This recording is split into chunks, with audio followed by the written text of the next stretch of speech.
Welcome to Chapter 10 of the Hildar Chronicles. This chapter is called The Battle of Helheim. The pink moon was full to the gunwales, nesting low over Nibelungen Mountains.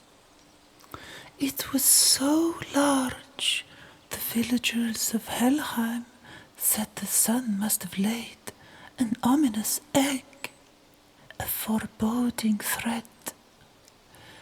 They were also worried that the despised Gothi would be so overexcited about the oversized moon that they would invite themselves into town to wreak more havoc.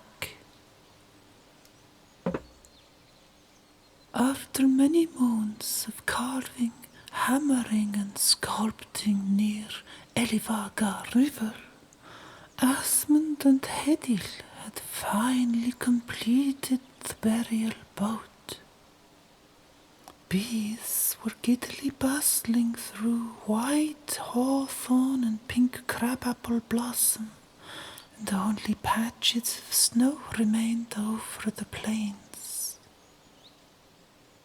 The two former enemies rode home in custom silence, but exchanged a quick glance as they used the rope bridges of Odin's Eye to cross the torrential flow of Elivaga River.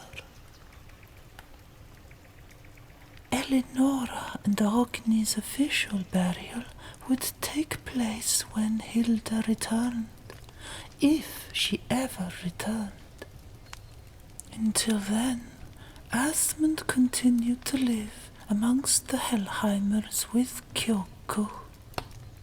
He had almost grown used to the sickly white moon castle, but still longed for his sister to show up so they could ride home together with Kyoku. Kyoku still turned heads in Helheim, although nobody had thought of sending her off to a dungeon yet, chaining her to a rock or hanging her from the castle walls. People were too busy enjoying another day of peace and quiet without having to worry about their belligerent neighbors. The war was over. The blackouts and nightmares had stopped, and springtime was healing their wounds. Most villagers within the lead-white walls still felt mildly sick for some reason, but didn't blame the eastern newcomer. The reason they didn't roast her on a spit or duly gut her in the town square was mainly because most Helheimers had felt the same way for decades. For generations it was considered natural to have mood swings, cracking headaches, or sore limbs. Some children didn't grow as tall and strong as Muspelheimers or Vanaheimers, and the population didn't thrive as much as their enemies. That didn't bother Helheimers, who deemed low birth rates a blessing in winter when the food was scarce. Despite the frequent stillbirths and miscarriages, Kyoku thought that their hosts still kept their spirits high. They had been most welcoming up till now. For the sake of some religious intrusion that was expected during the day, she had been confined to Astrid's room. They had firmly encouraged her to stay there if she valued her own life. Astrid's close circle of friends chose to avoid the incivilities and inconveniences of a Gothi visit, and joined Kyoko to share weaving tips and toothsome tattle.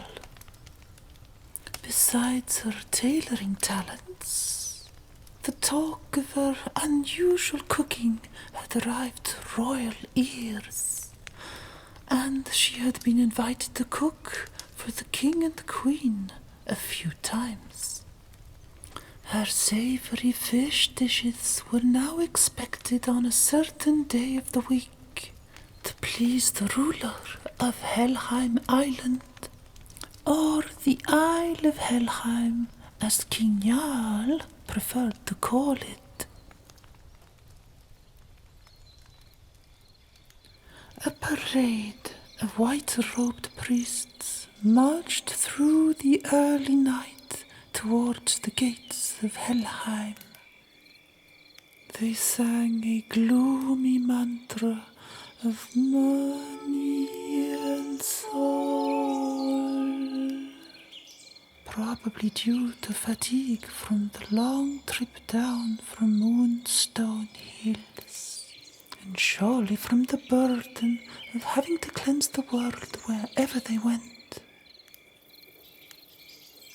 Under the glorious full moon, bathed in Sol's exceptionally bright sun rays, several half-Gothy ministers had joined the procession, leading the way with an arrowhead of yolk-yellow garments. A bell rang out in the distance, assumedly to welcome the prestigious holy guests.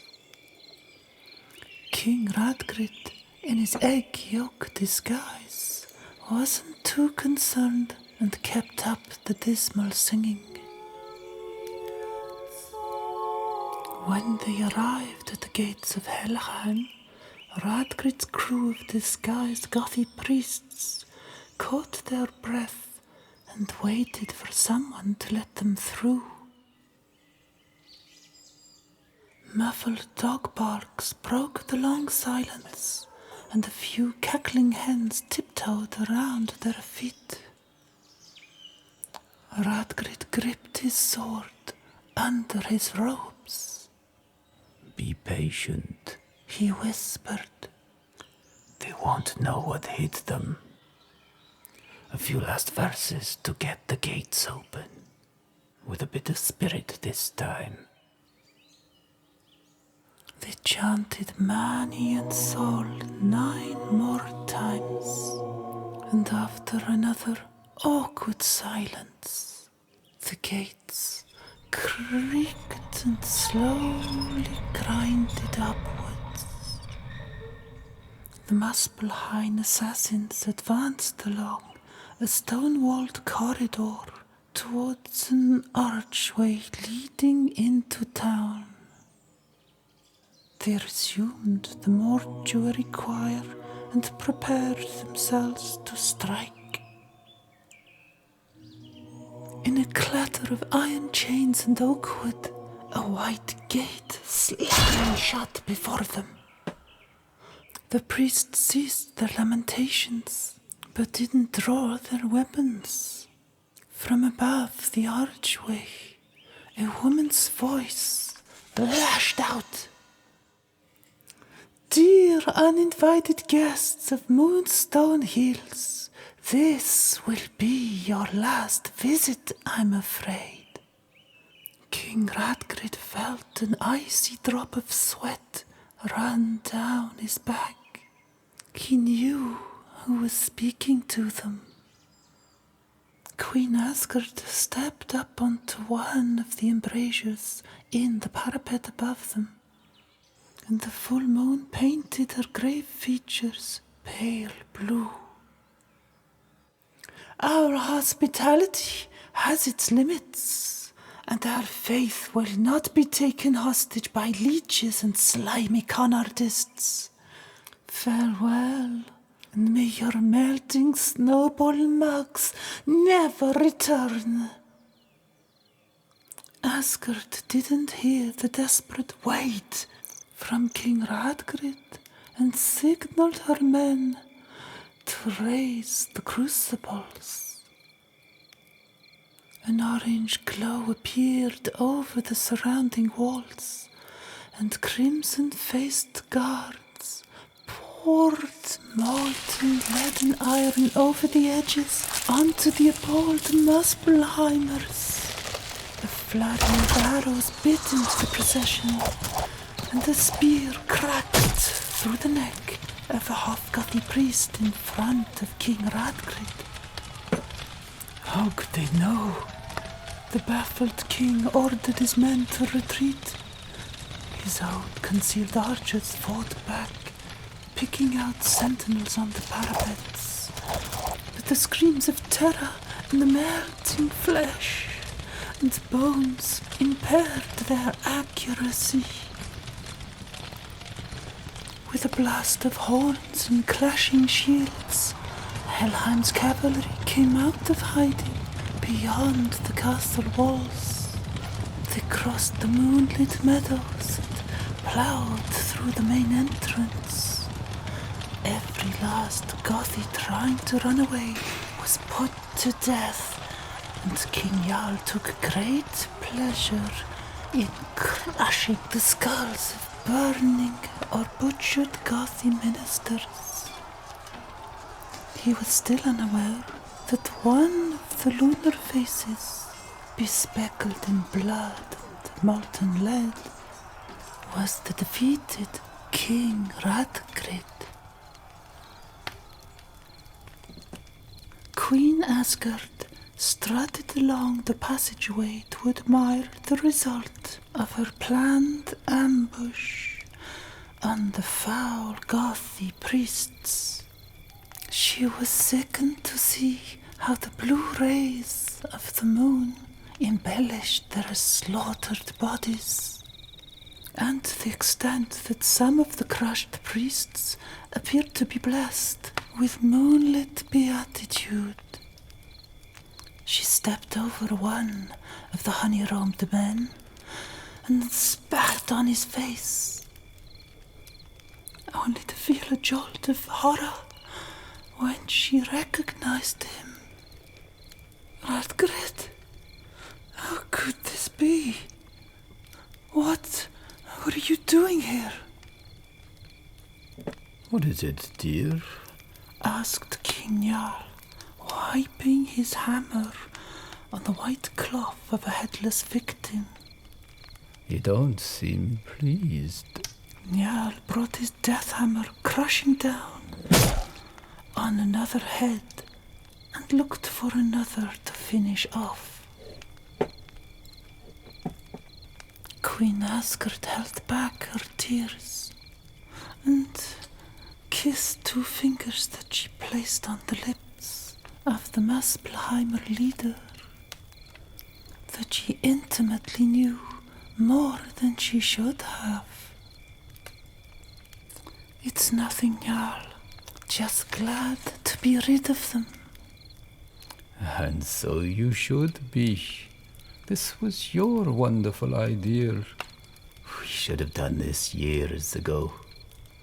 Make sure we have them dragged into the courtyard and burned. Tonight we shall show these fools how to really praise Mani and Sol. We'll make a bonfire of bones the moon will never forget. No one would dare step on our toes ever again, whispered Asgard, remembering tender moments by the sea with her dead lover, dancing to the sound of seagulls and crashing waves, tripping over each other's feet, tangled in seaweed, falling onto the warm sand. Were you here to kill me?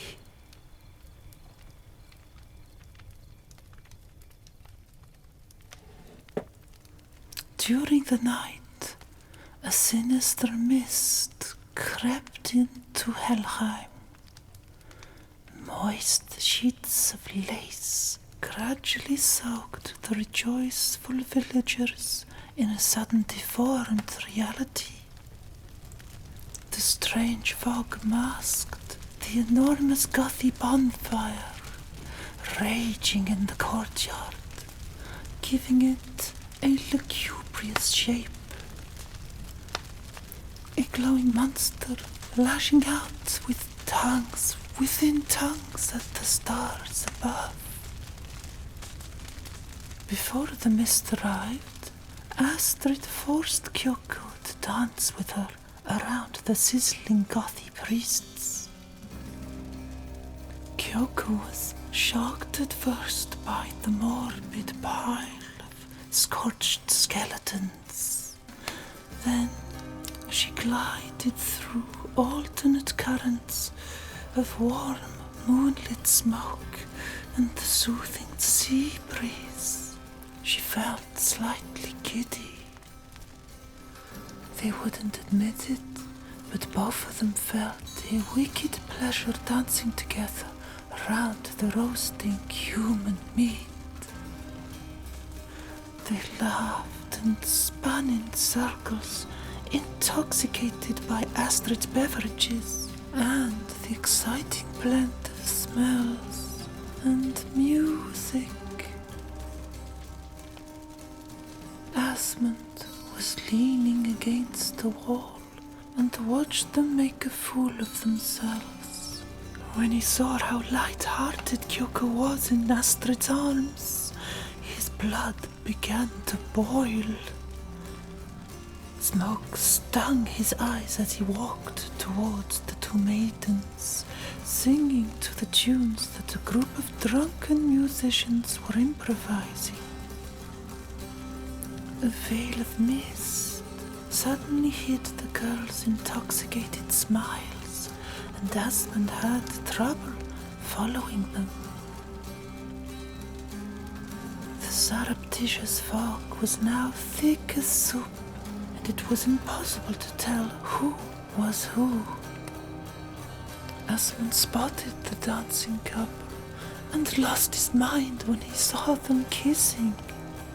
He tried to grab Kyoko's hand to pull her away from Astrid, but his fingers touched something burning hot instead. He grimaced and let go, while the swaying shadows twirled away into the mist. He bellowed into the pungent clouds of smoke and mist, but to no avail. With his back to the phantasmagorical bonfire, Asmund called out to Kyoko in mixed anger and growing concern. That was precisely when oily phalanges gripped his hair from behind and yanked him to his knees. Glowing silhouettes staggered through the fog, and Asmund heard screams from all around the courtyard. He felt his head being pulled backwards, and he saw the upside-down face of a burning priest coming back to life. The man's smoldering skin was regenerating.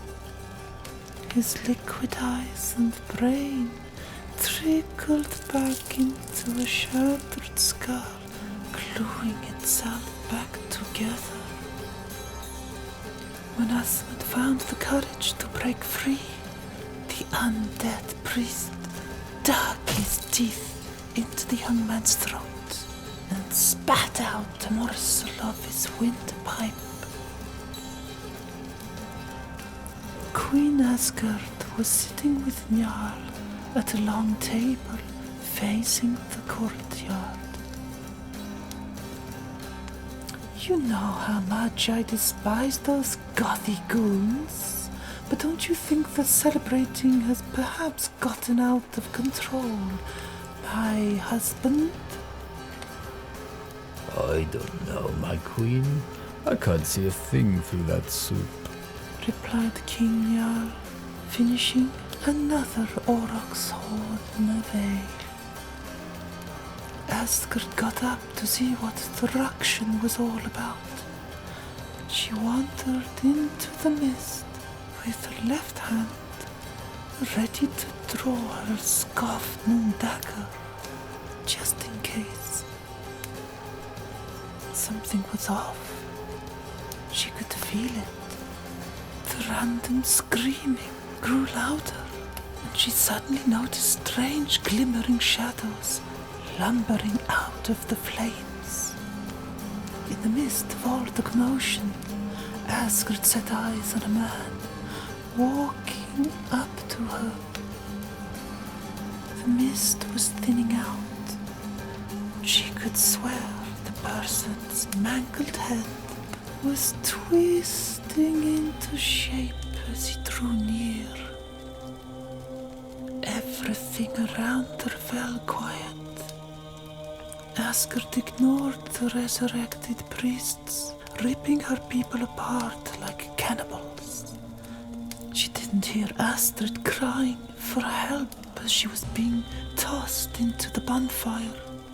Neither did she witness an undead Gothi ram a burning pike into Bjorn's chest. All she could see was a gaunt King Radgrid staring into her eyes.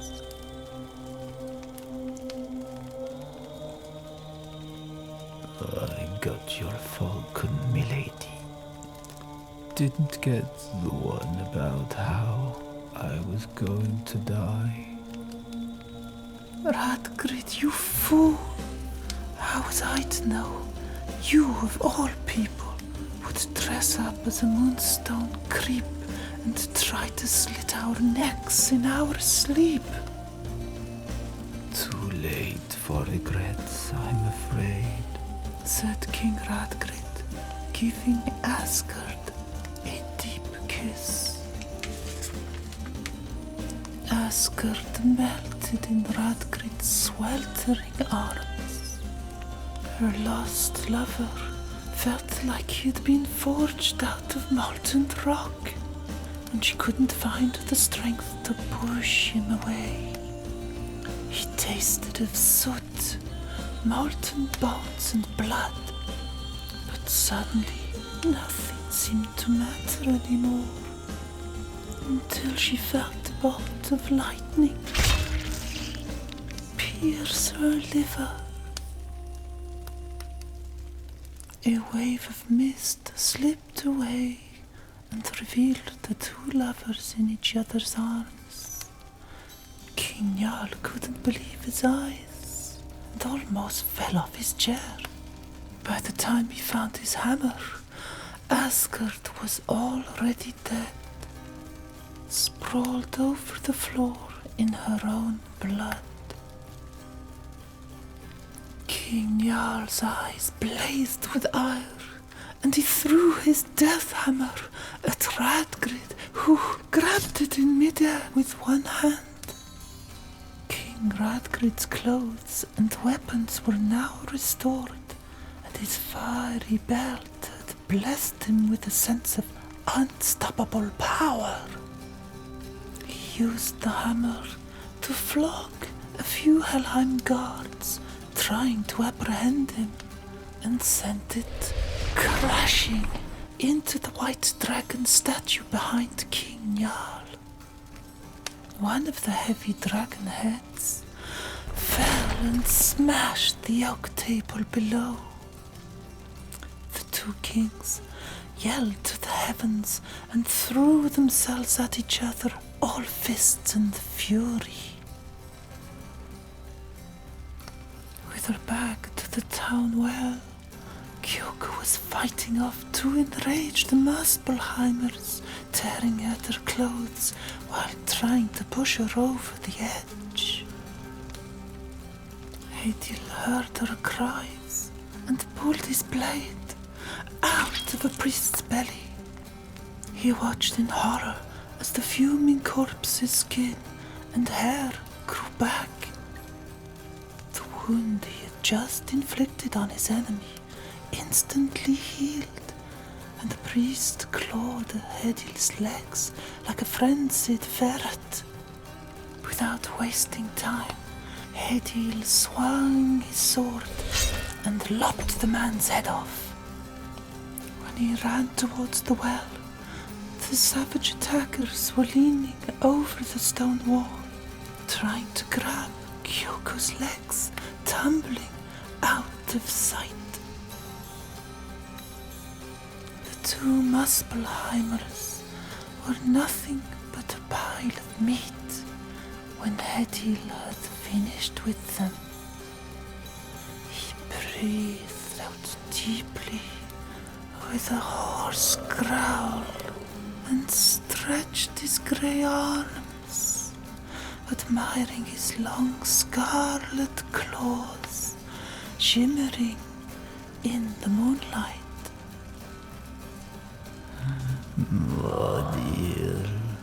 Fadir. Hedil rushed back to the courtyard battle to save his parents. Although the mist had dissipated, a western wind blew heavy clouds of smoke through the men and women fighting for their lives. Some thrashed at their enemies with whatever they could get their hands on. Knives, forks, torches or auroch horns. Others who still had their weapons did all they could to repress the feral priests, losing nails and teeth as they scratched and gnashed through the Hellheimers. Hedil sliced through his enemies and tore them to shreds. Occasionally, he couldn't control himself and sank his sharp canine teeth into a juicy neck or venous thigh, sucking the warmer blood out as he focused on his next victim. The mildly quenched bloodthirst cooled his mind for a while, and he briefly looked up at the vibrant moon, flooding his veins in waves of raw energy. Hedil thought he could hear the island's heartbeat, or was it Bloody Hoof Ashtree calling him? Then he noticed a bloody wooden pike sticking out of his chest. He felt no pain, but the singed bowl had cracked his ribs and punctured his heart.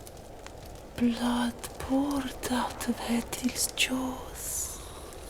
Then he saw his mother and father lying on the cobbled ground, as if torn apart by wolves. He gazed at his claws in disgust and watched them disappear as darkness replaced the red night.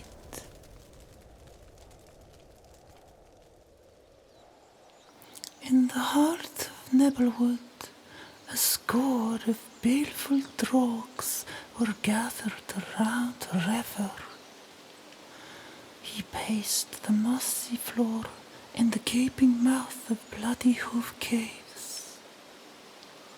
The young drog didn't utter a word to the assembly, and yet shared his deepest thoughts to all the Huldra of Nebelwood. Skuld is dead, killed by Skeggeld's only child. The swans are sitting ducks, waiting to be gutted, and Sune is a lame duckling who refuses to take sides. Voluspa has abandoned us, and hell knows where Besla, Hlin, or Vor-A. The Order of the Mist is dead. Do you hear me? Dead. If you've come to me tonight for answers or guidance, all I can offer is what is burning within me. The same rage you all feel. The pale leeches of Vanaheim have polluted our kingdom for too long. They have been allowed to hunt us, enslaved the best of us, and for what?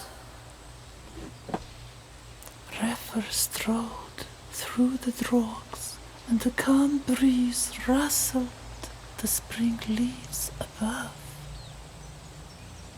Our monarchs are silent as the dead.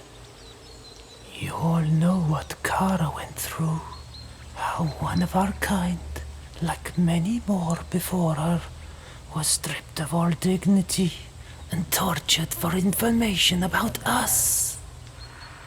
I suggest we give them a taste of everything they're so curious to know. A dash of what we have to offer. The drogs flexed their claws, scratched the dirt, and barked their approval. Kara appeared from behind the pine tree and observed what was about to happen. She had wanted this for so long, and almost couldn't remember why. But the haunting face of her sadistic captor reassured her doubts. She transformed from Arctic fox to drog and joined the others. As of today, I declare open season on the realm of men. The night is ours, Drogar of Nebelwood. Let us paint their tombs red, and when we've sucked them dry, we can let our dark woods spread wild. Growls of applause filled the forest, and even the bears and wolves cowered in fear. A Drogar storm took off towards the Nibelungen Mountains, led by their new leader, Refer, the Woodland King.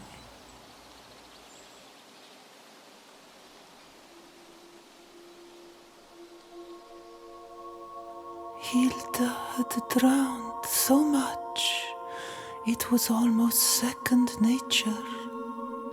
Over 600 times had she swallowed the rank waters surrounded by rotting bodies.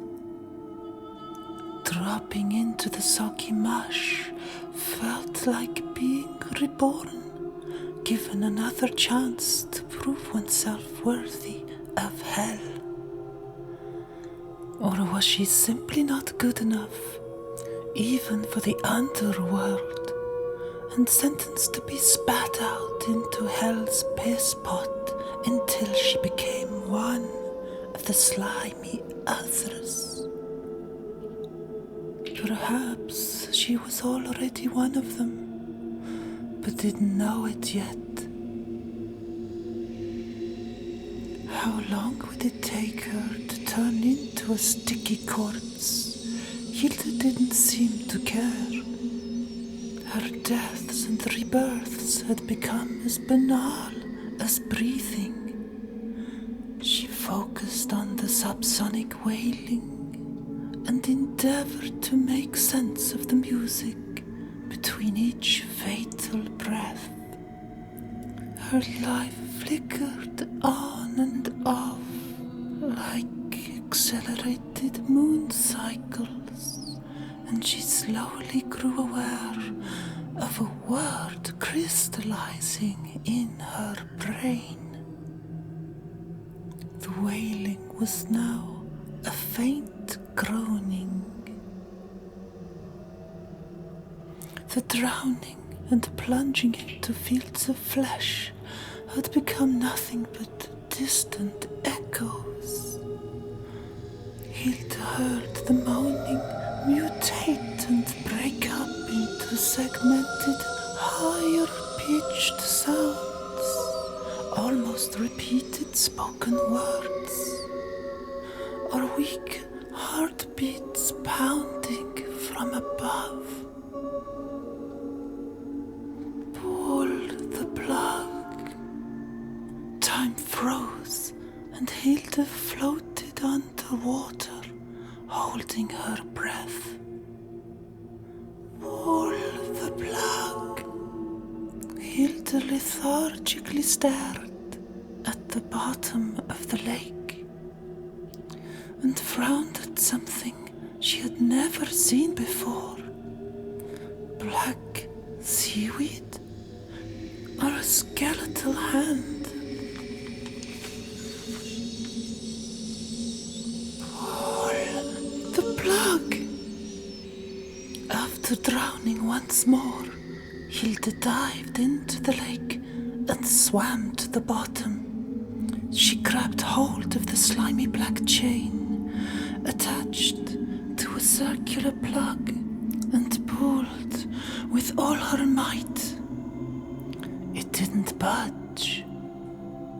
Hilda screamed her wrath and stamped her feet on the plug that wasn't as solid as she thought.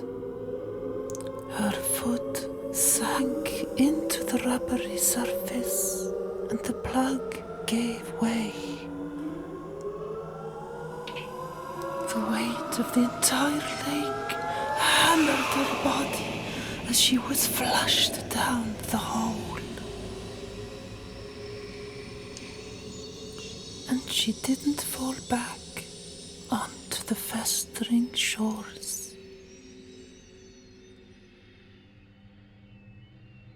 Irpa and Verdandi hooted in harmony and flapped their wings. "What is it?" asked Sune. "She pulled the plug, but beware of what you wish for." Sune scrambled to his feet and ran as fast as he could to the howling cauldron. Drogs ignored him and wandered upwards along the tunnels in the opposite direction. When he finally arrived, panting before the open doorway to the well he was supposed to be guarding as a pointed Norn, Sune felt a wave of relief. She had returned. "Hilda, how are you feeling? Do you need something?" Hilda didn't bother to look at the young stranger. The flames called her back, and she let the icy tongues sing her the future. She didn't recognize anything or anyone. A blonde young man on the parapet of a white castle. White-robed priests being slaughtered and piled up to burn in a moonlit courtyard. "I want them to rise again. The roots demand it." Hilda's eyes went black, and tears of blood covered her pale cheeks. Her chestnut hair was ashen black and had grown down to her hips. She could still smell decaying flesh every time she exhaled, and everything she set eyes on had a greyish haze. She felt something cold and wet running down her legs, and noticed black liquid was dribbling from her breasts. "Hilda!" cried Sune, trying to comfort her. "Who is this Hilda?" "Clothes now, boy!" Hilda closed her eyes and focused on the white castle she had seen. Sune slumped to the floor, unconscious. A long thread of vapor slid out of his mouth, crawled out of the chamber and up the tunnels. It grew thicker and longer and darted onwards like a wolf closing in on a fleeing doe. In Nebelwood, birds dropped from their branches, foxes and badgers fell asleep. All the drogs who had set out to murder as many humans as possible crashed into the brambled undergrowth and exhaled their spirits into the air. Creatures in a coma throughout the forest released an acrid mist that followed a similar path, spiraling and tangling together to form a sea of mist that left the woods and flooded the moonlit meadows. The huge full moon was low in the sky and soon was hidden behind a curtain of Huldra fog.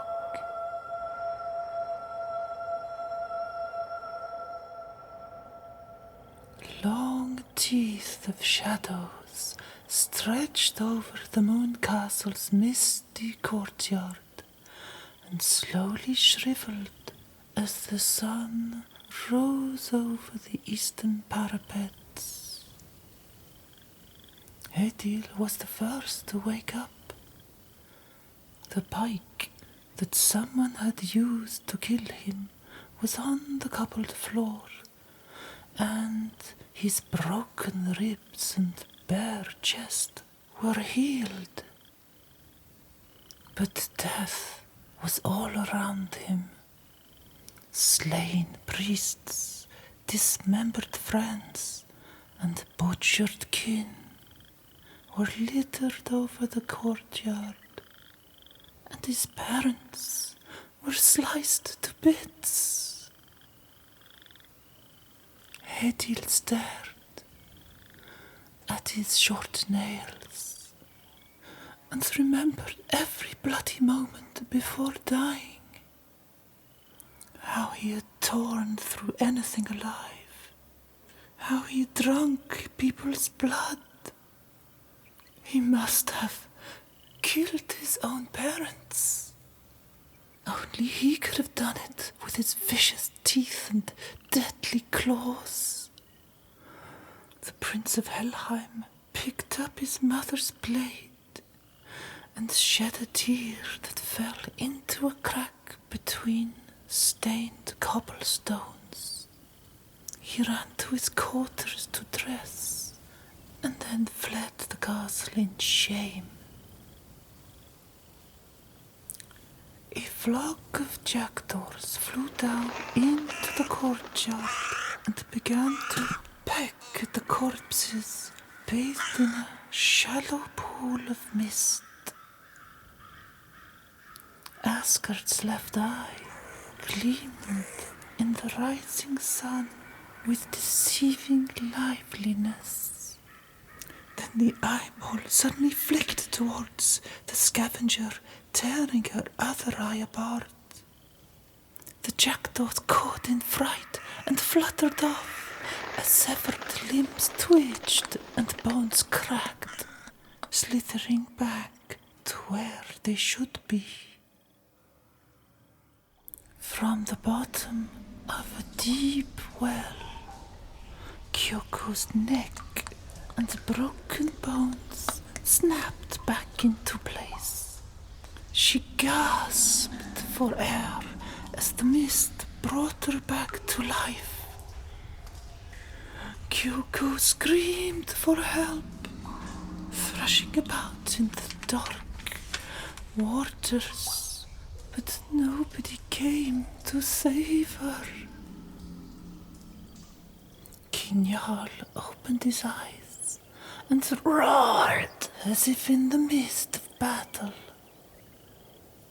He wasn't in Valhalla, and there was a foul stench in his lungs. He was awed by the sight of his slaughtered people returning to life, and bitterly remembered his wife in the arms of King Radgrid. The king of Muspelheim was still there, kneeling beside Asgard, holding her cold hand. Njal rose to his feet,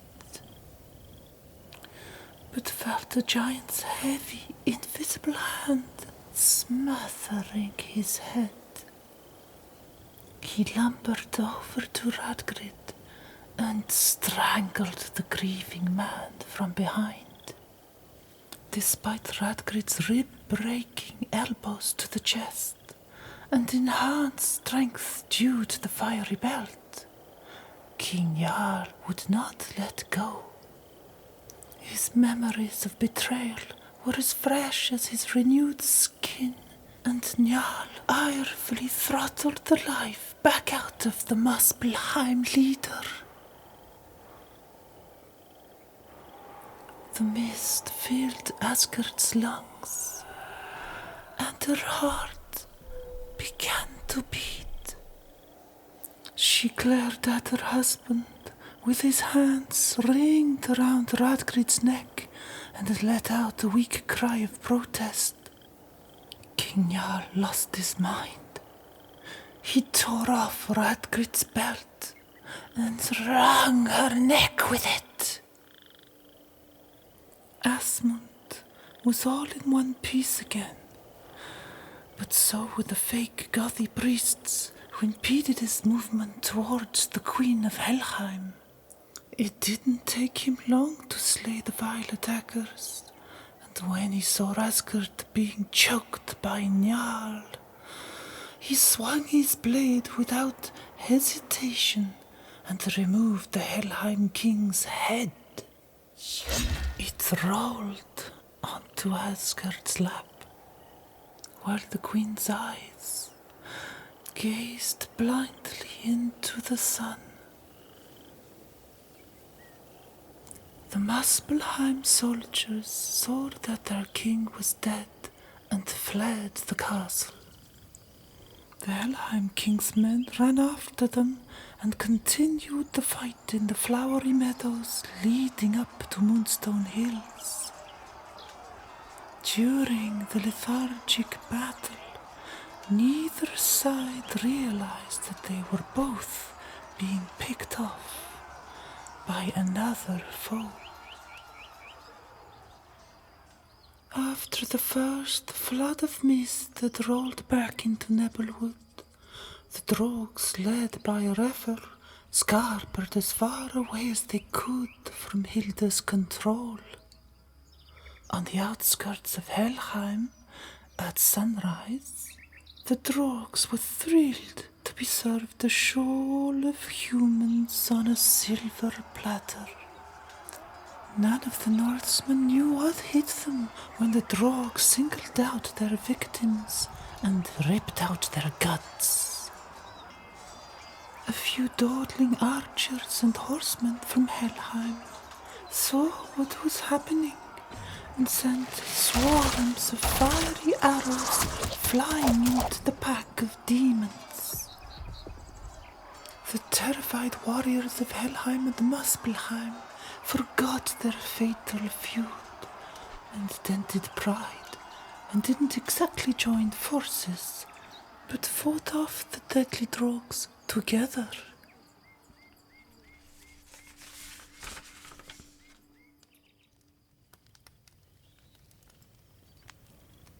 Meanwhile, in the White Castle, a bunch of delirious guards lingered around the courtyard. A blond man of small stature heard a haunting, lamenting voice inside the well. When he called out to someone in the dissipating mist to share the story, a Muspelheim woman with broad shoulders who'd only just awakened grabbed the guard by the hair and tossed him down the well. When the muscular woman peered over the edge, a sudden gust of violent wind lashed out of the dark and dragged her into the water to drown. She struggled to stay afloat, slapping and scratching at the frantic guard who had black hair tangled all over his face. They felt a soggy object bobbing beneath them and fought each other to death to use its buoyancy. When the sun peeked over the well's rim, the 3 dead bodies bobbed silently in the shimmering scarlet water.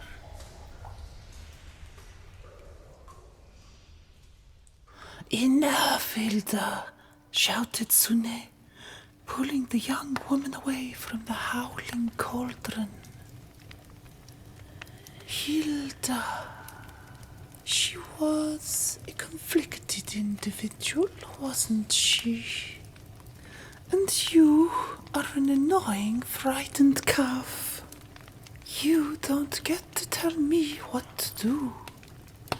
The flames require more spirits, more death. I follow the tree's desires, and you will do as your monarch commands.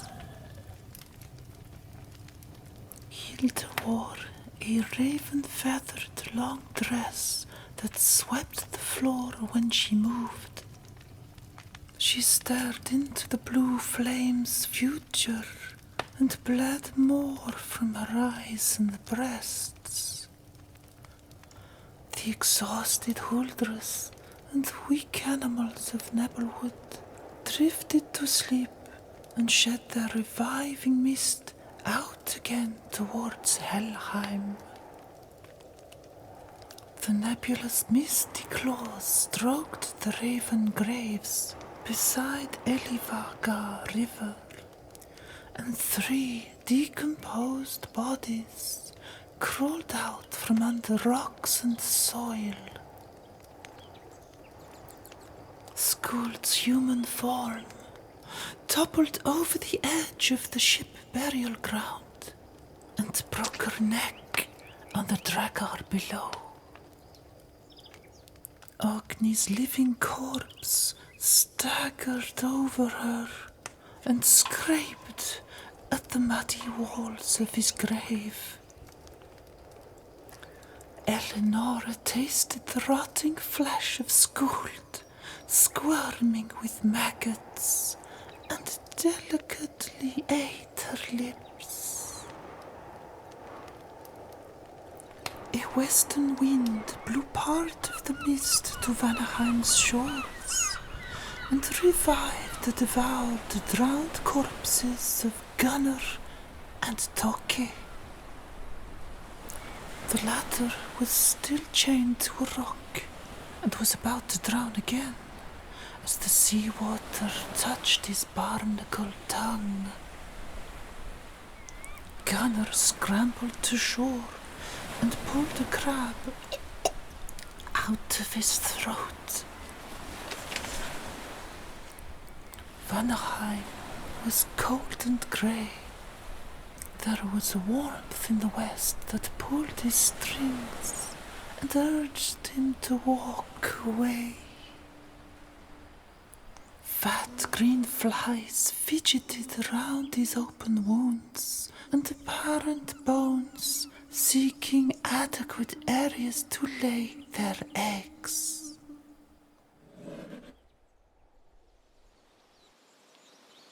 Before another wave of mist could reanimate the day's victims, packs of wolves finished off the remaining Norsemen, agonizing at the foot of Moonstone Hills.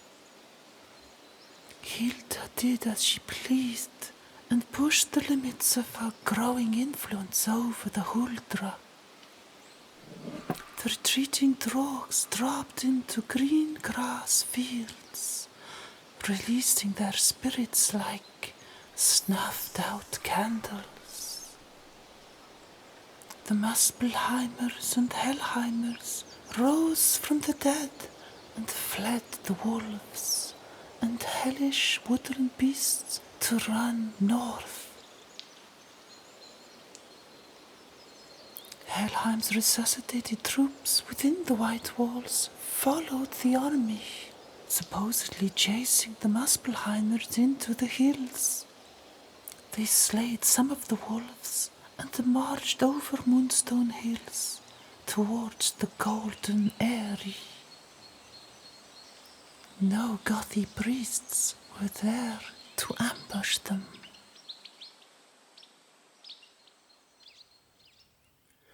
Sunni knew that Hilda was being reckless, but couldn't do anything to stop her. She had used the Huldra like a child playing with fire, and some had died from exhaustion. Pasturing birds lost their song, and snakes ignored the warming sun rays. Even Freya was too tired to break free from Hilda's charm. He stood obediently at the doors of the Howling Cauldron, waiting like the domesticated animal he had grown to become. Hilda wiped her body clean with a blue cloth and frowned at Voluspa's son. Sunni felt sick. He trembled as he felt Hilda's mind spreading through the Huldra community. The swans offered no solutions and obsessively guarded the milk well in peace and quiet. Why can't I wipe their brains like Voluspa used to? Asked Hilda, dropping the soiled cloth into the blue flames. I bring them back, but they remember everything. What am I doing wrong? Sunni couldn't contain himself. You're doing everything wrong. You can't play with nature like that. You've managed to kill some of us. Wildlife is confused, and the natural cycles of life are fractured. You didn't answer my question, son of Voluspa. How do I brainwash people? You can't, not unless. Unless, said Hilda, stepping closer to Sunni with malignant flickering eyes. Sunni heard the swan's hoot in his mind and understood what their cryptic message meant. This might be their last chance to get rid of her. There were risks, and they were definitely dire. But what else could they do? Unless you rule over the 3 wells. And if I do that, I will be able to erase memories, govern the realms completely. Like a queen bee, the Huldra and humans. But it won't be easy. I'm listening, said Hilda, swishing her feathered dress and staring into the flames. She watched Drogs fighting men and women near Muspelheim's castle. She saw Sunni slitting her neck as she stepped into the second well with one eye. First, you must pluck out one of your eyes. Then you must behead a friend or foe. Afterwards, orphan webs will decide your fate. Then take me to the black waters, little Elgar, and don't forget your antler knife. See you next time for chapter 11 of the Hilder Chronicle.